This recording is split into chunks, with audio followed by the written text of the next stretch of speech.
Break के बाद बढ़ते हैं आगे। जम्मू कश्मीर में कोरोना पीड़ितों की संख्या लगातार बढ़ती जा रही है, जिसके चलते रोजाना 1000 से ज्यादा नए केस सामने आ रहे हैं, जिसके चलते कोरोना पीड़ितों की संख्या 44,570 हो गई है। जबकि अब तक जम्मू कश्मीर में 801 लोगों की कोरोना से मौत हो चुकी है। वहीं अगर एक्टिव केस की बात करें तो जम्मू में 5073 और कश्मीर में 5936 एक्टिव केस है।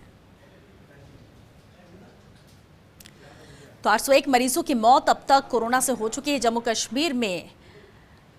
आज के अगर आंकड़ों की बात करें तो अब तक का आंकड़ा 44,570 कोरोना पीड़ितों का पहुंच चुका है। जम्मू कश्मीर ब्यूरो चीफ सैयद तजम्मुल हमारे साथ जुड़ गए हैं। सैयद, आज को लेकर अपडेट जरूर जानना चाहेंगे। कोविड को लेकर जम्मू कश्मीर में क्या अपडेट है, कितने पॉजिटिव केसेस आज सामने आए, रिकवरी रेट क्या है?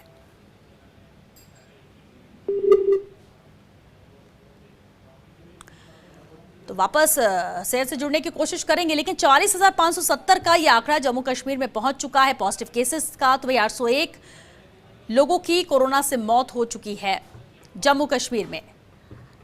तो रोजाना 1000 से ज्यादा नए केस यहां पर सामने आ रहे हैं और लगातार ये आंकड़े बढ़ते हुए नजर आ रहे हैं। और पिछले अगर हम 4-5 दिनों की बात करें तो लगातार 1000 से ज्यादा ही पॉजिटिव केसेस एक दिन में यहां पर सामने आ रहे हैं। हालांकि अब तक के आंकड़ों की बात करें 44,570 पॉजिटिव केसेस है, 801 लोगों की कोरोना से मौत हो चुकी है।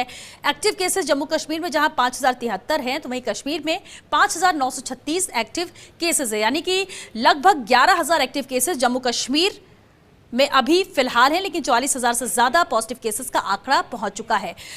जम्मू कश्मीर ब्यूरो चीफ सैयद तजम्मुल एक बार फिर हमारे साथ जुड़ चुके हैं। सैयद, अपडेट चाहेंगे कि आज कितने पॉजिटिव केसेस अब तक सामने आ चुके हैं, रिकवरी रेट जम्मू कश्मीर में क्या है, कुछ बेहतर हुआ है या फिर हालात वैसे ही हैं?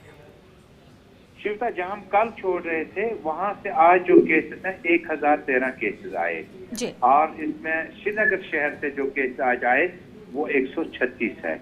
और इसी तरह से बारामूला 31, पुलवामा 40, बडगाम 56, अनंतनाग 40, बांडीपुरा 31, कुपवाड़ा 38, जबकि जम्मू में 442 केसेस आज के दिन में आए। शिवता, हम लगातार कह रहे हैं कि श्रीनगर के मुकाबले में, अलग श्रीनगर सिटी और जम्मू सिटी की हम बात करते हैं, प्रोविंस की नहीं, इन दो सूबों में श्रीनगर और जम्मू में बहुत अंतर आया और कुछ दिनों से जम्मू से केसेस ज्यादा आने लगे। उसकी कई एक वजह है, लेकिन सबसे बड़ी वजह यह है कि जम्मू में अब रैपिड टेस्ट जो है वो शुरू हो चुके हैं, जिसमें employ, soldier, security forces, Jammu Kashmir executive police, armed police और बकिया विंग्स जो है उनमें टेस्टिंग शुरू हुई।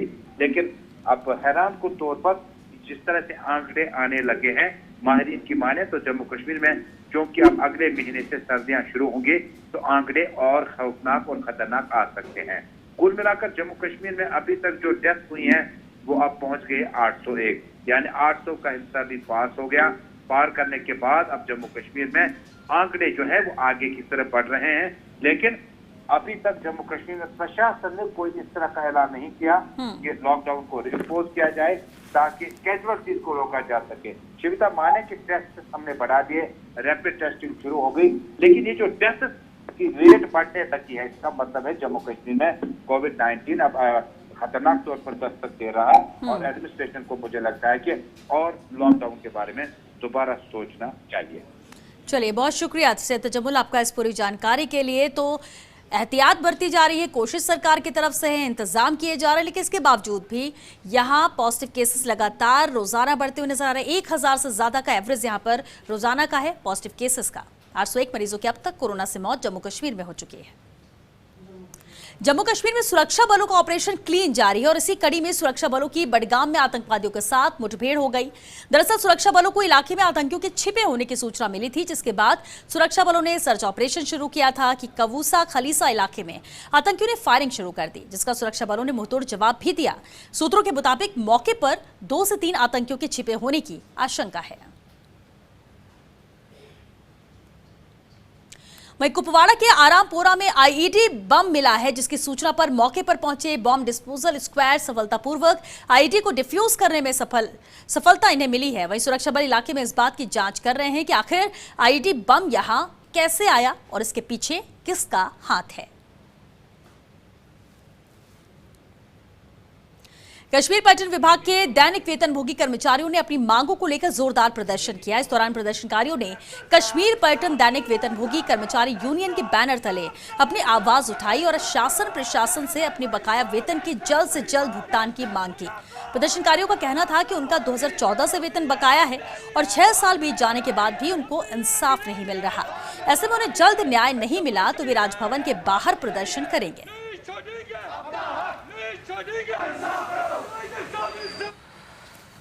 कैसर Ahmad Bhat, tourism department casual लेबरों का प्रेसिडेंट हूँ। आज हमारा प्रोटेस्ट इसलिए है कि हमारी तनख्वाह पिछले 6 सालों से पेंडिंग है। हमने ये बात हर किसी दरवाजे तक पहुँचाई, सेक्रेटरीट तक पहुँचाई, एडवाइज़रों के कानों तक पहुँचाई, लेकिन अभी तक कोई गौर नहीं हुआ। आज हम मजबूर हो गए सड़कों पर आने के लिए।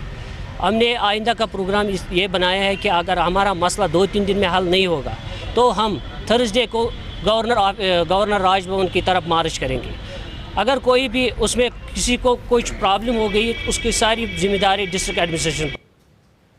SHEG यानी सेल्फ हेल्प इंजीनियर्स ग्रुप के इंजीनियर्स ने श्रीनगर में जोरदार प्रदर्शन किया और सचिवालय के बाहर इकट्ठा होकर जम्मू कश्मीर शासन से अपील की वो SHEG को खत्म करके अपने फैसले को वापस ले, क्योंकि इस फैसले से घाटी में कई इंजीनियर बेरोजगार हो गए हैं। आपको बता दें कि 2003 में self help engineers group scheme launch की गई थी, जिसके तहत कई इंजीनियर्स को रोजगार दिया गया था।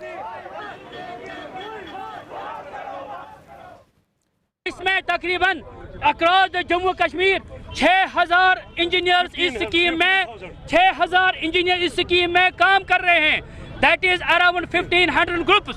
लेकिन अगर हम अच्छी तरीके से काम कर रहे थे, एम्प्लॉयमेंट डिपार्टमेंट इस स्कीम को और प्रोग्रेसिव करने के लिए अमेंडमेंट कर रहा था, लेकिन अचानक से GAD ने without our consent, without the department consent, they abolish scheme.